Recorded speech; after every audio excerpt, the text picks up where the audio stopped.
Hey, everybody. Welcome to the final edition for 2020 of the 6-5 podcast. I am your co-host, Daniel Newman, principal analyst and founding partner at Futurum Research, joined by my absolutely famous co-host, back from Aspen, just fresh off of a long segment on CNBC, working all the way to the bone, to the last minute, the one, the only, the Patrick Moorhead of More Insights and Strategy. Patrick, welcome to the end, December 31st, 2020.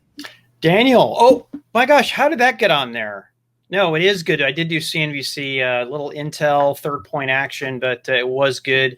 Daniel, I'm so glad to be back. I was skiing a little bit in Colorado, but I am back in Austin in the studio, ready to do an end of the year wrap. And we're going to do a little bit of a different approach this time, aren't we? Maybe not as structured. We're going to riff a little. So, it might be, the 10-5, it might be the 10-2. I don't know. We don't know. You know what? You and I sat down, we said, let's do a final episode, but we've both been working our entrepreneurial fingers to the bone, end of year, trying to just get our companies settled. And that, of course, we've been paying attention to the biggest headlines. We've had acquisitions from, IBM. We've had big news with Intel and Third Point, which is what you were on, CNBC. SAP announced it was going to be doing a Qualtrics IPO, which had kind of been in the works, but that got a memorialized, you could say, this week. But, rather than our normal show, we just sat down and said, you know what? We love our community. We love our guests. There's a lot going on. And we don't oftentimes get a chance to talk kind of about what the themes were, a little bit of a year in review, because our show is so structured, because we are always kind of providing that analysis on the news for the industry. But our industry, being tech, has had some major themes this year. 2020 is crazy. So why not do obviously, we have to start with the big C, the big C word, COVID-19 and everything that it brought to the table. And while that has dominated a lot of the discussion, it's really going to be providing some kind of everlasting impacts. And if nothing else, I think, Daniel, everything as a service was probably the biggest thing that came up. And whether that's, as consumers, right, we got attached to things like Uber, but even with COVID, things like Instacart, right, getting our groceries as a service was huge.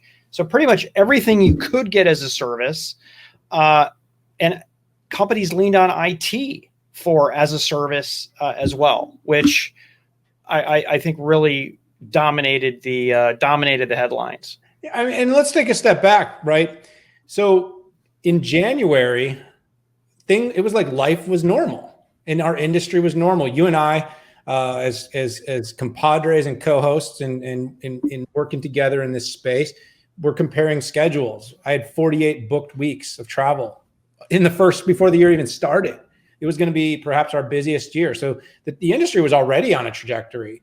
We started hearing these inklings in January about this virus. Right. And most of us kind of followed the news cycle and we're like, oh, it sounds like it's going to be contained. It doesn't seem like it's going to be too transmissible. And I can legitimately remember the moment, Pat, right around about a week before Mobile World Congress, because that was the big event everyone was wondering about. There were some cancellations that were kind of stirring through, some smaller events. You started to hear about some borders being closed down. But at that time, it wasn't actually events being canceled. It was individual companies, remember, that were proactively starting to make announcements. We started to hear Microsofts and Intels, and these companies were pulling out of mobile world. And it was like when that curtain came down, that was the first moment in 2020 when I realized this year is going to be so different. And so with the exception of a few trips for our summit where I came down and visited, and you took a few very safe and careful vacations. I moved my daughter to college. I went from, and you did too, from 48 weeks of thinking we were going to be on the road to legitimately only a few weeks of very, very specialized travel with very limited contact. And mostly the year became about masks, about Zoom, about remote advice, remote events, about an evolution of remote events, which we kind of could talk about. And yeah, everything, Pat, to your point, going from in person, face to face, to as a service. And it by the way, it was really a tough time for the world, but for the tech industry, this year has been surprisingly opportunistic, and not in a negative way. You sometimes would associate that word with being negative, Pat, but it was really the tech industry kind of came to the rescue. And it could have been everything from helping with vaccines to helping with building technologies to keep kids learning and keep businesses going. Yeah, totally. And collaboration was a big part of that. Hey, we're keeping this kind of wild and woolly. What was the last business trip that you took, Daniel? Yeah, so I took a trip. I actually remember I went to Spain for a few meetings because I'd already booked it non-refundable, and I had a few other clients and personnel. And I actually caught a Barcelona game right at the end of February. But my last business trip was 1 week after that. I went to Greenville, South Carolina. That's where Olivier Blanchard, one of our analysts, lives. And then we met with one of our analyst relations person, decided to do a remote meeting. I remember at the time we were all kind of like, do we go, do we not? We met in a restaurant when we got there, had dinner, went out to eat several times, went out for a few drinks. And it was legitimately something weird about when I flew home. It was only like a one evening trip. When I flew home, you could almost feel the world changing right beneath your feet. Yeah. This was before masks were required, but it was only days. And I think it was less than 10 days after that, my kids that were pulled out of school. And by the way, still have not returned. That's crazy. That's crazy. My last trip, it was crazy. The week of the 11th or the week of the 10th, right around my birthday, I went out with a bang, Daniel. On Monday, I flew to San Francisco to go to Samsung Galaxy Unpacked. Got on a plane that night and went and visited T-Mobile and Microsoft. And then got on another red eye, came back and went to visited Google on Thursday. And then I went home, finally made it home on Thursday night, which was crazy. And I'd worked myself, I think, so hard. You probably remember this, but I had an issue with my eye.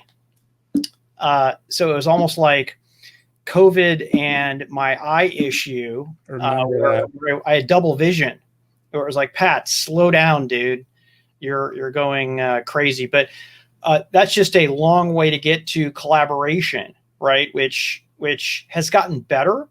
And it looks like companies like Microsoft, Cisco, Zoom, Google have pulled their roadmaps in on the services front, by years.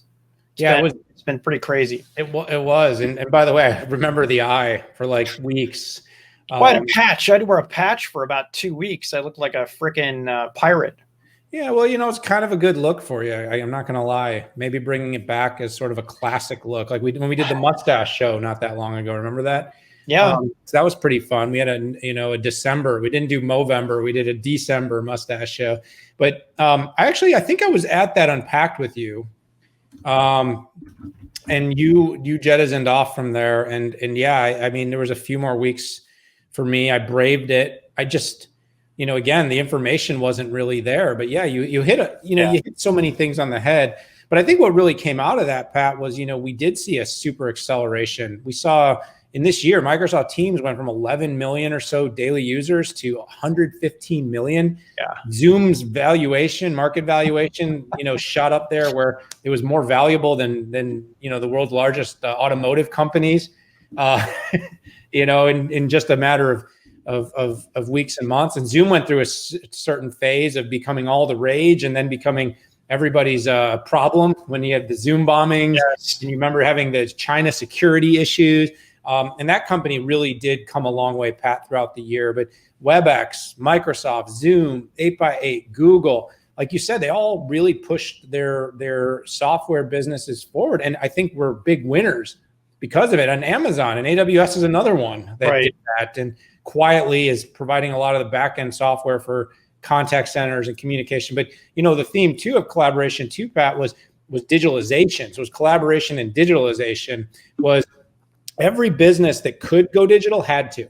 Every company, if you were a restaurant, could you go digital? Right. If you were a retailer, could you go digital? If you were an events company, could you go digital? If you were a performing arts company, and by the way, Pat, another thing that kind of happened quietly was we lost sports for a while. And I know that seems like a sidebar, but when you go from a world with sports to a world without sports, gosh, the March to June time when you had no sports, no baseball, no football, no basketball, no soccer, what a crazy sort of dystopian life it was for a period of time. But in the background, the tech industry was fueling AI, machine learning, communications, to connect businesses, to drive forward the cure for vaccines. I mean, it was like a really kind of this crazy world, Pat. But by the way, I would guess, I don't know what your guess would be, but mine would be, I had 10 times more meetings this year than a year before.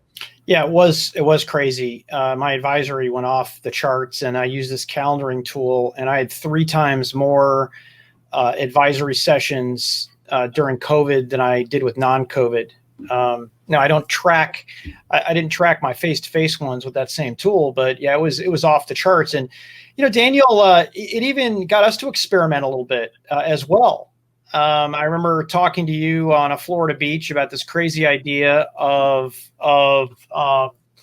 doing, the 6-5 podcasts where we had a bunch of different CEOs, which then led, of course, to the 6-5 Summit, which, interesting. I'm not sharing my screen anymore. Hang on a second. Little technical difficulty.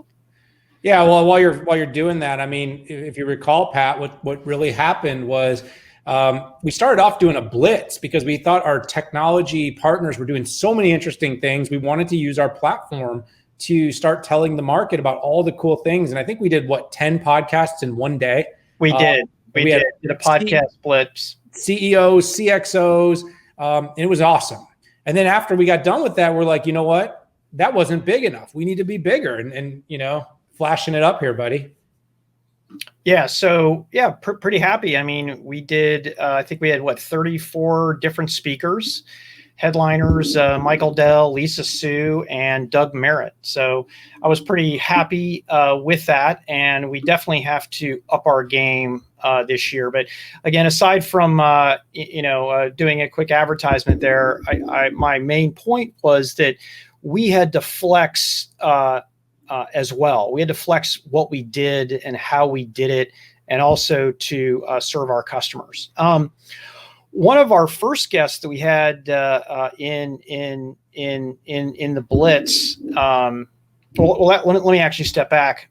One of the other themes that I'm going to get back on track here, otherwise I'll rabbit hole forever, is that the PC is strategic. There was so much talk.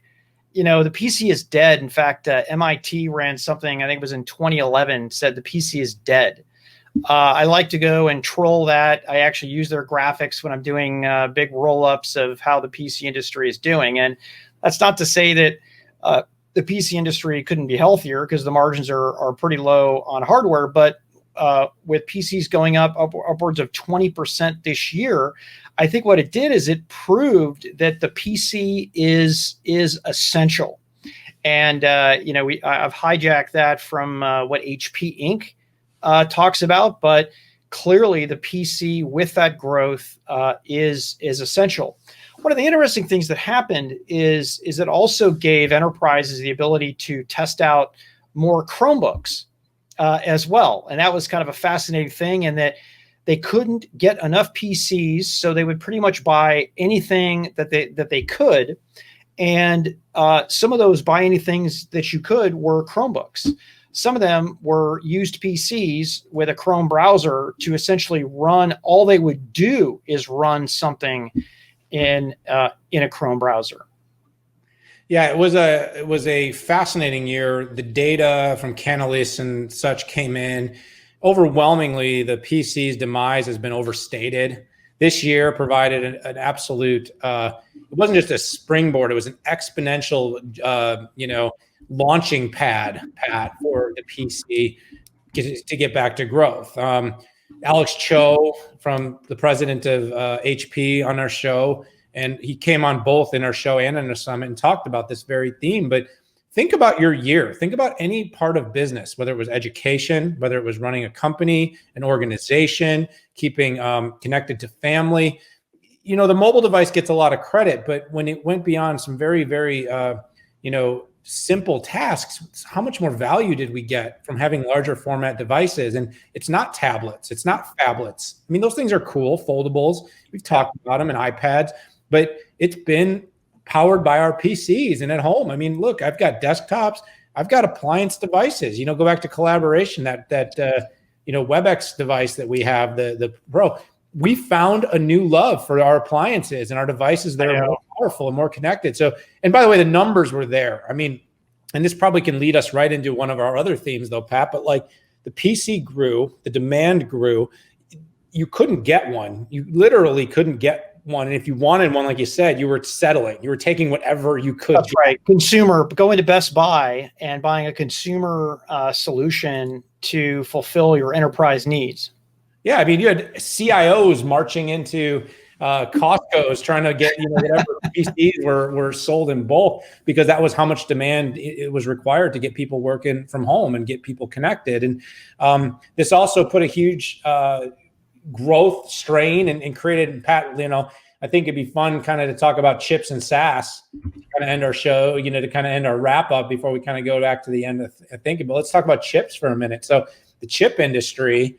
One of the predictions I had, I wrote a Market Watch piece earlier in the year, and I said, a lot of people say software will eat the world. Well, and this was kind of, I'll give you partial credit for this one, but we kind of emerged to call it silicon will eat the world, because nothing runs without silicon, and nothing runs without these chips that are being built. And boy, what a year for the chip industry. So obviously to fulfill this PC demand, but then, let's swing it over, and I'll let you start this one, but even just the cloud, right? To grow the cloud, that doesn't happen with just servers need chips, and on and on and on. So talk about a big year for silicon, Pat. Yeah. So first thing is we had mergers and acquisitions. We had M&A action going on. And I think really driven by three things. So first thing is Moore's Law. And you'd be like, wait a second, has Moore's Law slowed down? Yes, it has. But silicon still is getting smaller. And when silicon gets smaller, it makes more sense to put more functions on the same piece of silicon. And the second thing is solutions orientation. You have people who aren't just looking for a CPU; they're looking for a CPU, a GPU, an FPGA, and a stack of software to go along there. And I think that is a lot of what's driving AMD and Xilinx and NVIDIA and ARM acquisitions. And then you have this notion of specialization, which is getting easier with the ARM ecosystem, which is that a company like Apple, like an Amazon, AWS, can create their own chips by leveraging certain parts of the architecture, like an ARM CPU, and then optimizing it, putting specialty functions, their own specific intellectual property on it, and then going to TSMC or Samsung and having them fab it up. And finally, with Intel, I know they're deservedly taking some hits on their execution, primarily of 10 nanometer. But what many of us failed to recognize, well, you and I did, of course, was that they brought out their first discrete level graphics chip. And they also got an instance win with AWS on machine learning training with Habana. And I'll give you a little oxygen in the room, but I'm not done yet. I'm sucking that oxygen right up because you covered a lot of ground there. But 2 minutes. We saw momentum. What's that? Only 2 minutes. I only took 2 minutes. No, you were great. And there was so much there to unpack. I mean, you didn't even mention AMD, and I know I'm probably the harshest on the AMD, and you're probably a little bit more positive on a day in and day out. But AMD had a really strong year, grew market share in key areas, and continued to win friends and influence people in the OEM space, and of course has built an extremely loyal following in a few of its discrete graphics practices, gaming, and of course, in notebooks with its 7 nanometer launches. Pat, I'd probably be remiss to not mention Marvell and its big acquisition of Inphi, which happened at the end of the year. Kind of got, was quiet because of the fact you had our NVIDIA and you had Xilinx all happen, but Marvell's quietly become quite the little player in its respective space, and that warrants some consideration. Cisco is powering the internet with silicon. With its Silicon One chip. That really took off this year. It was a late announcements at the end of last year, but this year was really the year that started to happen. And by the way, Pat, networking was a huge thing. Remember, the Mellanox deal closed with NVIDIA this year, because I know ARMVIDIA is the big thing, but the Mellanox deal was this year. And to make all this stuff work, the networking, the fabric that connects all this silicon. And the last thing then, just to steal maybe all in the last bit, was Jensen Huang and the DPU, the chiplets, the AWS Nitros. We are seeing this disaggregation thing go in a big way, and it's going to be really impactful to users, not just people interested in silicon, but to everybody that's using cloud and everyone that's deploying these new IT architectures. What is going on here is revolutionary, and it's really exciting stuff, Pat. And I'm sure it's going to be stuff that we're going to be covering a heck of a lot in the next year. Yeah, one adder on here is Qualcomm, and I think Qualcomm, this was the year for them to productize, get credit for 5G. Okay, and then on top of that, the unveiling of their growth areas, whether it be RF, and they are officially the largest mobile RF provider in the world, beating out people like a Broadcom. As an example, easy, $8+ billion backlog in automotive, and an IoT business already driving more revenue than pretty much all IoT businesses out there. so a big one out there, and we'll come right back around to you, Daniel. And then, that's a good one though. And by the way, how did it even take us that long to get there? It was sort of this perfect caveat though to silicon to 5G. Look, you were getting to the network part. And I know. As I said, we went silicon to network, and you spun it up perfectly to 5G. The fact that it took us that long in the chip discussion to even get there, but we started with the PC. Now we're back to the mobile device, but we're actually really just talking about the entire way the world connects, which is what Qualcomm is so focused on. And it's going to be a really big year. Qualcomm also had a really big year in court, and it had some serious wins. It had a big battle with Apple that it came out on top, had a big year with the FTC. Its business model was protected. Of course, we have seen Apple and its new chips built on ARM architecture change the roadmap a little bit. That's going to have a potential impact on Qualcomm, a potential impact on Intel, a potential impact on AMD. I don't even want to dig into that too much. But one thing I do want to say, Pat, that you're absolutely right. 5G is super real. This year, look, I've been saying 5G in 18 and in 19, but in 20, 5G became a thing. It is a real thing that just about anybody that's in a larger metropolitan, and thanks to like the likes of like T-Mobile with mid-band, basically any urban area, and even in some rural areas now, you're getting 5G at some case, in some capacity. That happened this year. You can go into the store, and even Apple finally came out with a 5G device, but Samsung had been rocking forward with those devices. Xiaomi, Huawei, the 5G era is here. And I think that's something that really happened this year, kind of quietly. We only heard about the conspiracies on Twitter from all the loonies. But what we actually had happen this year was 5G was deployed at scale, and it was deployed at scale for the consumer on our devices, but it's also going to be deployed at scale for more secure enterprise connectivity, which swings us back to all the big silicon companies like the Intels and Marvells. They're all playing in that space as well. And we're seeing a lot of connectivity, by the way, going back to the Azure clouds and AWS clouds, which you got to say, Pat, that was another thing that saw major kind of consolidation and acceptance was in the cloud. Yeah, and before we let me just close out the semiconductor section. 3 companies, smaller companies that I've got my eye on are Lattice, On Semiconductor, and Synaptics. It's hard to call On Semi small. It's a top 10 semiconductor, but you just don't hear about them a lot. On Semi got a new CEO that was appointed. Gosh, he's younger than us, dude. Well, yeah, I think he's your age. I got the chance to meet with him. Synaptics is in the middle of a turnaround, and Lattice is I would say in the middle, 3/4 away through their turnaround, and those are three companies that I'm going to have my eyes on in the future. Wouldn't be surprised if somebody tries to make a play for Lattice out there. FPGA, lowest power FPGAs, and the two high power, high performance FPGA folks are spoken for by AMD and Xilinx. Well, and Jim Anderson's doing a great job over there leading Lattice. I expect good things for that company. Every time I meet with them, I find some serious, some moxie. I think it's going places. You just get that feeling sometimes from a company. Yeah. So what I was sort of teasing there, though, Pat, is I think this year, like for the last couple of years, we talked about Azure, AWS. You saw me throw them out. IBM, Oracle, Google, all playing in public cloud. But it seemed like overwhelmingly by the second half of this year, we were talking hybrid cloud. We were really.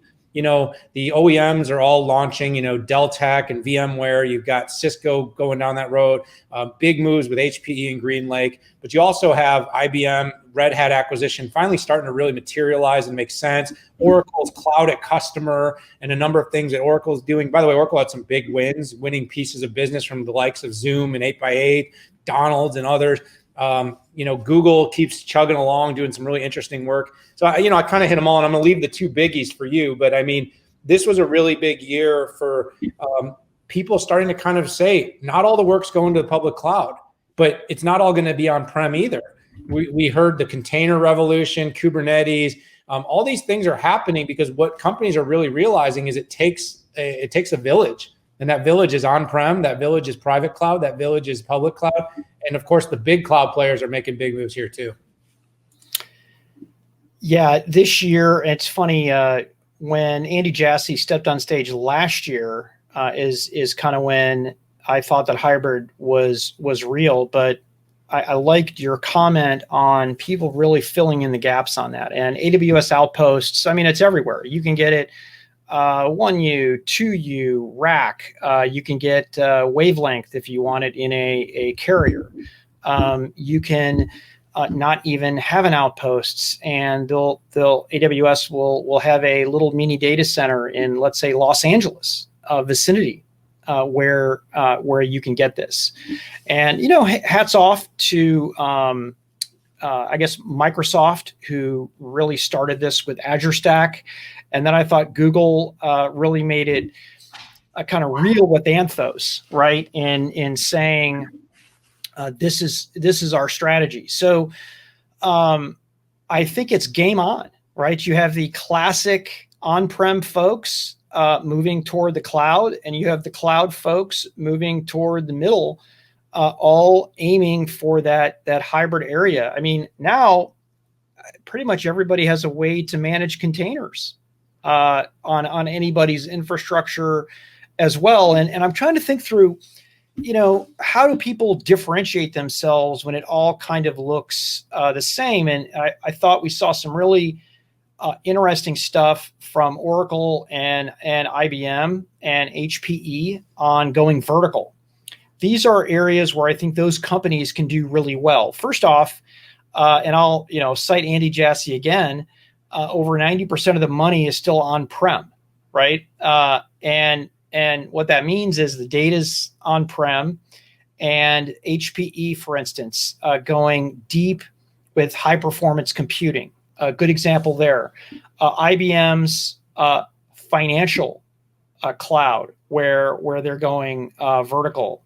Oracle had a carrier cloud, and those are obviously places where those three vendors I just cited were very strong, and it's an element where subject matter expertise matters as opposed to going kind of a horizontal IaaS.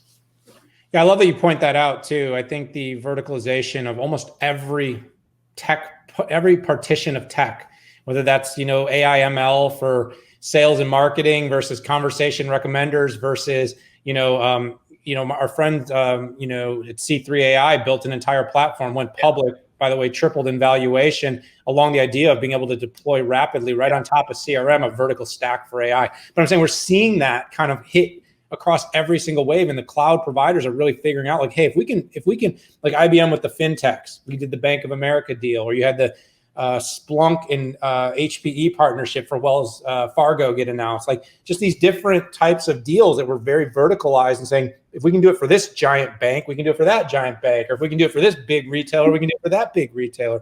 So we saw a lot of verticalization, and we saw, companies really figuring out how to lean into differentiation, because that is going to be hard. But by the way, Pat, one more thing before we kind of, I'd like to talk a little about cloud and SaaS to end up here. But one more thing on this particular topic is the industry is going to grow as a whole. By the way, everything is. This can be chips. This can be software. And the thing is, I think sometimes people can't get their mind around the fact that these numbers aren't finite. So Andy Jassy pointed out 90% is still on-prem, but they're doing $10 billion a quarter. You have a huge growth in the cloud, and there's going to be a huge shift. And what I'm saying is, it's not going to be a winner takes all. Okay, look, Amazon and AWS will continue to grow double digits for the foreseeable future. So will Azure. So will Google. Likely so will IBM, and so will Oracle. And the point is that's because the whole cloud is growing. Same thing with chips. AWS is getting into chips, and Microsoft will get into chips, and Apple will get into chips. Intel can still grow. AMD can still grow. And I think people really need to put their head around the fact that the tech industry is getting bigger, and the need is going to get bigger, and the market opportunity is going to keep getting bigger. Pat, I know you're probably jonesing to say something, but it just bothers me when I keep hearing the kind of winner takes all thing. All these companies can stand out on differentiation. The OEMs too, Dell's, HPE, Cisco's, all of them can grow if they execute. Yeah, well, and here's what's happening. IT budgets aren't getting bigger, but here's what's happening is segments of the economy are becoming more governed by technology. So for instance, Tesla never existed. They came out of thin air in technology. Transportation.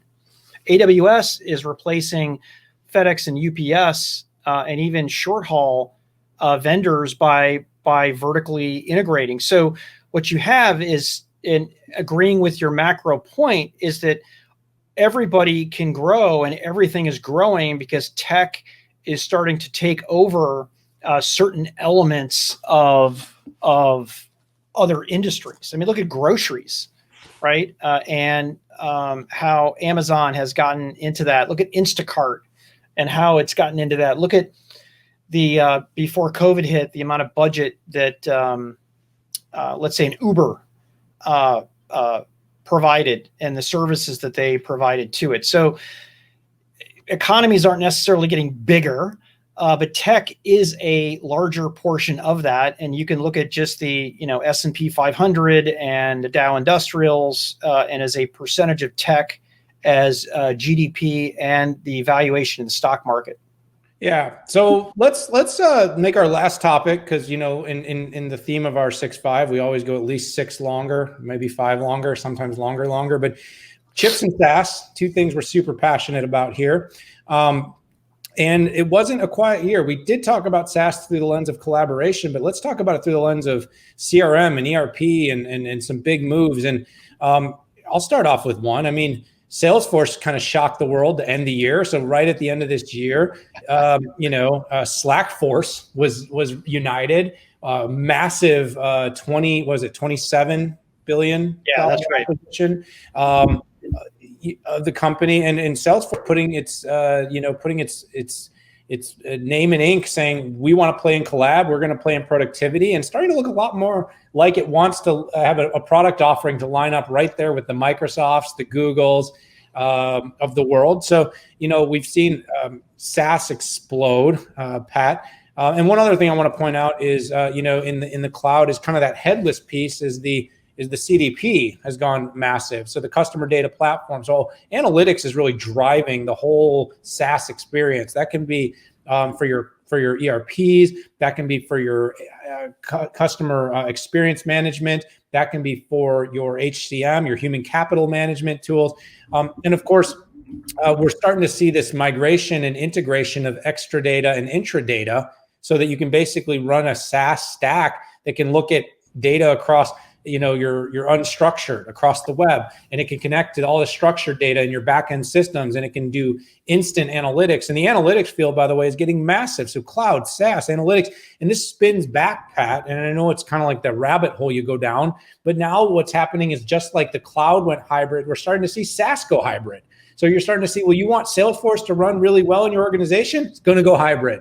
That's why the company acquired Tableau earlier in the year. By the way, total hybrid play. You want to run Microsoft Dynamics CRM in the cloud? That's great. You want it to run best? You're going to put data in Azure, and you're going to turn it into a hybrid stack, and it's going to run on Azure Stack, and it's going to collectively pull data from your SAP ERP system or your HANA databases or your Cloudera data warehouses or Snowflake or whatever you're using. So we're seeing this rapid growth of SaaS. We're seeing some consolidation, but concurrently, the hybrid theme, Pat, isn't just hybrid for infrastructure, it's hybrid for software. That's right. And I think that gives the hybrid players like a Microsoft and even like an Oracle an advantage. If we truly believe that, it's going to take years. And I think Salesforce will get to this. It's going to take them a while to do that. I'm still wildly skeptical about Slackforce, but I will, I'll be watching everything that Salesforce does with it with eyes wide open. And I never say never. I'm just going to say it's not probable. I mean, the challenge of going up against a Microsoft and Google is immense. If there's one company who can give the best run at it, I do think it's Salesforce. One of the bigger themes that I saw in terms of SaaS was I would call it the popularization and realization that connecting the front end of the enterprise to the back end of the enterprise is a really good idea. So for instance, connecting your customer to your factory, or connecting your customer to logistics and doing it in real time. And, today it's done through APIs or ETLing data out into a data lake. But this whole notion of doing it real time and having it in the same place, I think has merit. You have to have a good back end and a good front end to make that matter. And I think this is where enterprise SaaS is going. If you do not have this capability, it is going to be a difficult spot to be in. I think that Microsoft and Oracle are doing a really good job at getting that message across, not because it gives them a competitive advantage, but it's because it's true. Obviously, Zoho, with them literally having one platform, could give them an advantage as well. But I haven't seen it. I haven't seen it as much. Super smart in the SMB space. Zoho is one to watch in that space in particular. That's really where the company wants to play, and why you don't necessarily hear. Also not public, so that tends to quiet the crowds. Pat, one last kind of prediction I'll make on clouds and SaaS, and then maybe we can wrap it up with a little personal anecdote here at the end. But is Amazon and AWS is going to continually get more and more involved in software. We saw it with Connect. We saw it with a number of software layers for everything, on an infrastructure side. We also saw it with analytics and BI tools. The company is just quietly building a bit more of a game there. And when you listen to Andy talk, you just got to kind of say to yourself, why not? I think they're going to be there. And so, and if they're there, they're going to be competitive, no doubt about it. It's funny. I've agonized in trying to figure out what makes their moves. And I'm convinced that if you are a SaaS company and you sign up for AWS SaaS, PaaS or IaaS, they won't get into it. If they don't have enough customers that are signing up in SaaS, let's say something like a contact center, then they're going to go do it themselves, right? That to me is the magic. I've decrypted. It's all about money. Okay. Right. If they can't get enough IaaS and PaaS customers, they're going to roll up a SaaS service. But I mean, that's the stack, and that's really what it was designed to do. So let's end it with a little fun. First of all, we want to talk a little bit about Silicon Valley here. Yeah. So that's kind of teases me straight into the fun. So we've had this great migration that's going to start to end the year.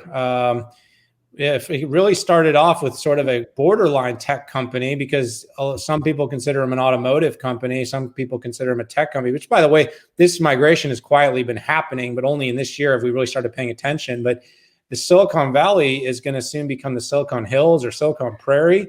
Elon Musk, first to come out and say, we're moving to Texas. Yep, that's my word, Texas. Daniel, I give you all credit. I might steal it and never cite you, but Texas. Texas. Welcome to Texas. I think I'm going to trademark it. And then, in the months that followed, we've seen CEOs quietly moving. I know Doug Merritt, the CEO of Splunk, he moved out to Austin. I know several other, the Palantir CEO, sorry, name's escaping me, is out there in the Silicon Hills.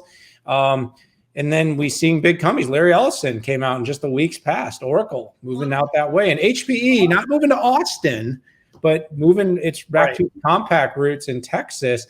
And it's really stirred up a big debate, Pat, and we've shot articles back and forth. But what is the future look like for San Jose and the Silicon Valley? Yeah, so I, for the foreseeable future, believe that Silicon Valley will still be the epicenter, but I think we have a much more distributed future.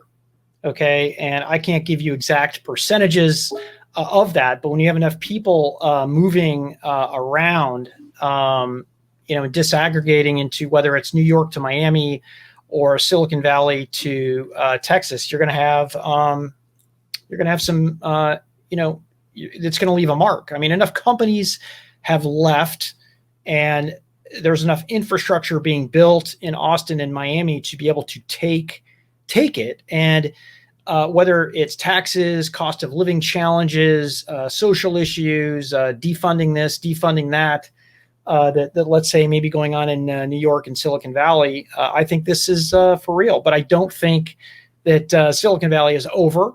I just think that their power and influence will be diminished in the future. Yeah, I think those are great points. I think in the end, businesses are about returning to their shareholders. And when you have a better environment, that's why Delaware has so many corporations established because of certain laws. But you also, when you talk about the price of talent, you talk about the opportunity for upward mobility. People don't want to go earn $250,000 in a high-end tech role and live in a one-bedroom shanty and have a 45 or 2-hour commute to work. Right. There's opportunities for a better quality of life in other places. And California's got some great terrain, beautiful state, no knock, but on any of that. But in the end, these businesses are responsible to their shareholders. First thing I learned when I went to grad school was the number one job of a manager is to return value to its shareholders. And that's a lot of what's going on here is you've got companies looking for more friendly places to domicile their businesses. And that's what's happening. And speaking of what happening is there may be a move amongst the two of us in the coming year. I've threatened it for a long time, but let me just tease this idea because we'll probably have to do a whole show, but I may or may not have confirmed that Daniel is moving to Austin, Texas, along with, bringing all my troops down there. And we're going to plant roots in Texas and be in the center of the next big tech revolution. Huh. I think I heard a rumor about something like that too, but I could not confirm. Yeah, we can't confirm it or deny it, but let me just say, if I was picking a spot that I was going to relocate, and I am, and I would probably pick the next big tech hub, which is Austin, Texas. Texas, Techsys. I love that. I don't know why it's just so Texas. Get it? Texas, everybody. Yeah. So, I'll end on this. I'm going to make one big prediction about 2021. I'm not even going to be that specific because I'm going to make it harder for you than for me. But that there is no way under any circumstance that 2021 can be worse than 2020 for society. I think we are going to have a better year. I am excited to relocate. I'm excited about the continued growth of the industry. I think a lot of the trends that we sort of treaded on here, Pat, are going to continue into the future. And I think our show, by the way, that's one more commitment to all of you, is going to see an up-leveling this year. We're going to see an up-leveling in production. We're going to see an up-level in the quality. And we're going to see an up-leveling in the guests that we have. I'm confident, Pat, that the 6.5 is going to be the premier, preeminent podcast in the industry for people that love technology. Well, that's a good thing, Daniel. By the way, I read an article yesterday that 2020 is not the worst year in history. It's only the 8th worst year in modern history, and it had a lot to compete with, like the Civil War, the Black Plague, 9/11, stuff like that. So, it's important to. I think it's important for everybody to really look at history, and I love history. I get less stressed about the future and less stressed about the present when I understand what's actually going on. It's amazing the conversations I have with some of my kids, trying to, say, hey, this happened before. No. The House of Representatives did get bombed in the 60s and 70s. It really did. It's okay. There have been a lot of unfortunate things that have happened, but this is not the first time. It really is just a stress reliever. Not that they are terrible things, but we've gotten through these things, and we're going to get through this. You said something that probably maybe is the smartest thing we've said all year on this podcast, and I believe you've said some pretty smart things, Pat. But is about consuming good, useful historical knowledge as part of shaping people's opinions today. I know there's a lot of debate on Section 230, on the power of big tech and messaging on the internet, and what gets shared, what doesn't, how fact checkers became a thing. There's a lot of these kinds of debates out there. But what I do think there is generally is a lack of people that are doing the real research. I'm not talking about regurgitating what you see shared on your friends' timelines. I'm saying people that are really reading, consuming, becoming deeply knowledgeable about history in order to inform decisions on what is happening currently and what those impacts are on our future. So I'll stay away from politicizing it, but I think that's a really smart observation, Pat. And I do hope that everybody out there, soaks that in a little bit. I know I'm going to soak it in, do even more reading in the next year.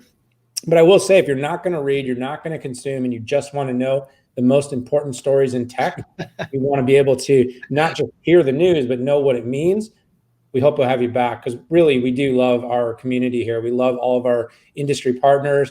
We love all the executives and guests that come on the show, the listeners from outside the industry, the consumers, the users, the people that like tracking tech, the people that like to heckle us. I mean, I have no doubt that my opinions have drawn ire across the year. I've got some very, very interesting fan mail.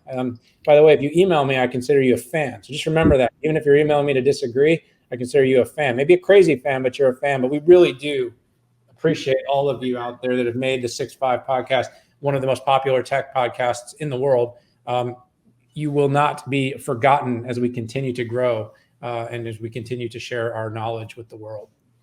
Daniel, great ending. I can't add a single thing to that other than just to say from myself, I really appreciate all of you tuning in. I do take your criticisms very seriously, even though, I am pretty thin-skinned, but I do listen to them and absorb them and try to make things better. I don't shill, but I sometimes am wrong about things, and I can be educated. I always like to joke. I'm not right about everything, but on the important stuff, I'm more right than I am wrong. So appreciate you hanging in here. Have a great year, and cannot wait to see everybody in 2021.